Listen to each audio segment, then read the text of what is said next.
Manana basa, eduna kasa, manana basa.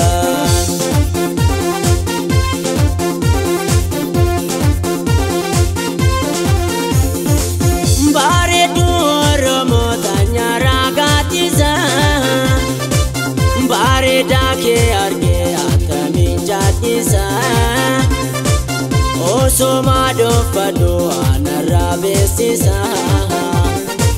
Turbanita toko walargum barbachiza jalala shi obame manabase nademtiza jalala shi obame manabase nademtiza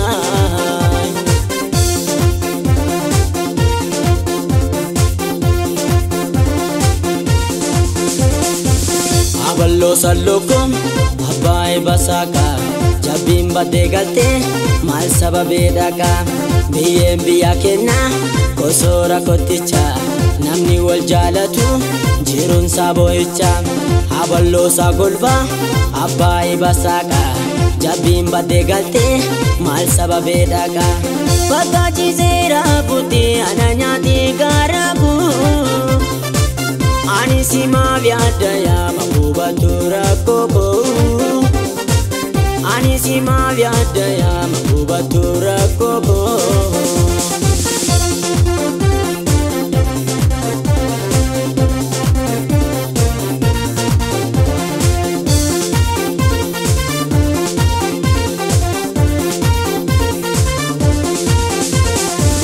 Babona narikadu jalali shena ube mana waya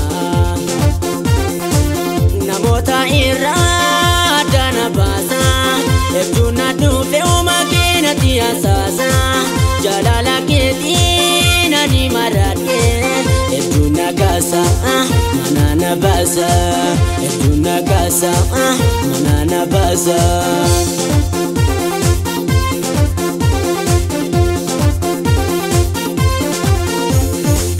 bagaji zera buti ananyati garabu Anisima vyadaya mabubatura koko Anisima fantaya mabubatura koko Bare duoro motanya ragatiza Bare dake arge atamin jatisa Oso mado fado anarabesisa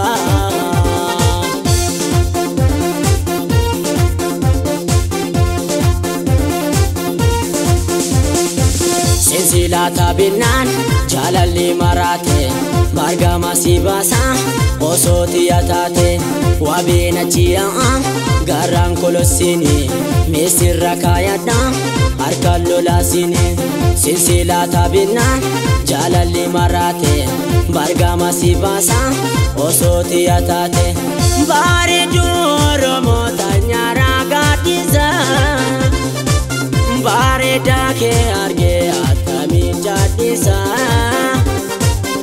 oso mado fado anarabesisa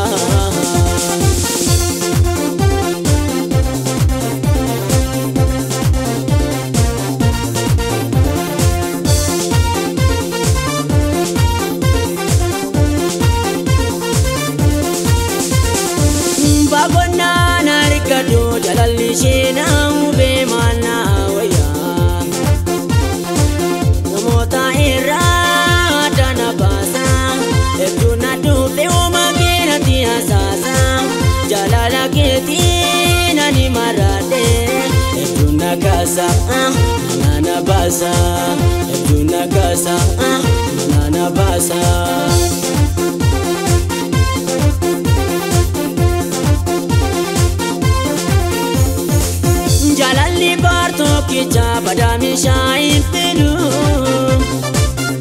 Iji sirraan na gubate akka biraa hin laalu.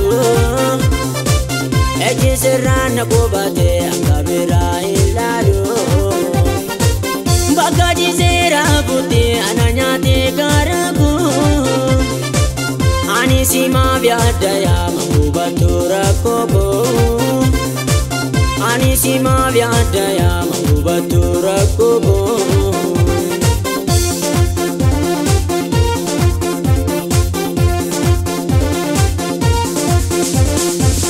Abaloo sagolba abbaa basaaka jabbiin baddee galtee maal sababa dhaqa biyyeen biyya kenna gosoora kotticha namni wal jaalatu jiruun saboo'icha.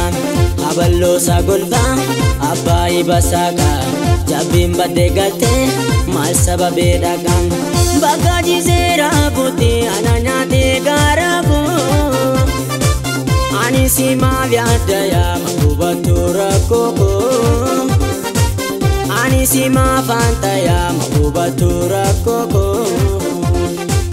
Bakka jiseera buti ana nyaate garagu. Ani simaaf yaadda yaama hubatu rakkoo. Ani simaaf anta yaama hubatu rakkoo.